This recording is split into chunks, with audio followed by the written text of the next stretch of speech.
மர்மவளே, மர்மவளே, எங்க போனான்னு தெரியல காலையில இவ. சொல்லுங்க அத்தை, கூப்பிட்டுட்டு இருந்தீங்க.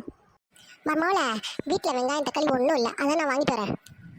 கொண்டாங்க அத்தை, நான் வாங்கிட்டு வரேன். வீட்டில் நான் இருக்கும் போது நீங்கள் ஏன் இதெல்லாம் பண்ணிட்டு இருக்கீங்க?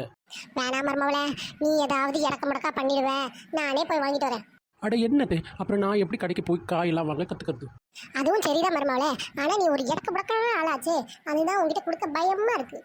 அதே இன்னைக்கு நான் காய் வாங்குறத பார்த்து நீங்கள் அசந்து போகிறீங்க. உங்கள் மருமகளை பற்றி நீங்கள் பெருமையாக நினைக்க போகிறீங்க. சரி இந்த மர்மவளே, 1 கிலோ வெங்காயம் 1 கிலோ தக்காளி வாங்கிட்டு வா போ. என்ன மர்மவ போய் 1 மணி நேரம் ஆகுது, வெறும் வெங்காய தக்காளி தானே வாங்க சொன்னேன், அதுக்கு இவ்வளோ நேரம் ஆக்குறா? இதுக்கு நம்மளே போயிட்டு வந்திருக்கலாம், தேவையா நம்மளுக்கு தானே?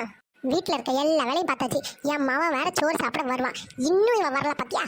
அதே என்ன மர்மவளே, இவ்வளோ நேரமா ஒரு வெங்காயம் தக்காளி வாங்குறதுக்கு?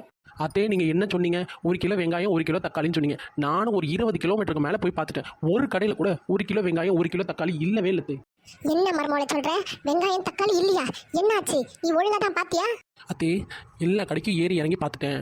1 கிலோ இடையில உள்ள ஒரு காய் கூட வெங்காயமோ தக்காளியோ இல்லை, எல்லாம் சின்ன சின்னதாக இருக்குது. அதனால தான் வாங்காமல் வந்துட்டேன். மர்மவளே, உன்னை போய் வெங்காயம் தக்காளி வாங்காம பார்த்தியா, எல்லாம் என்ன சொல்லணும்.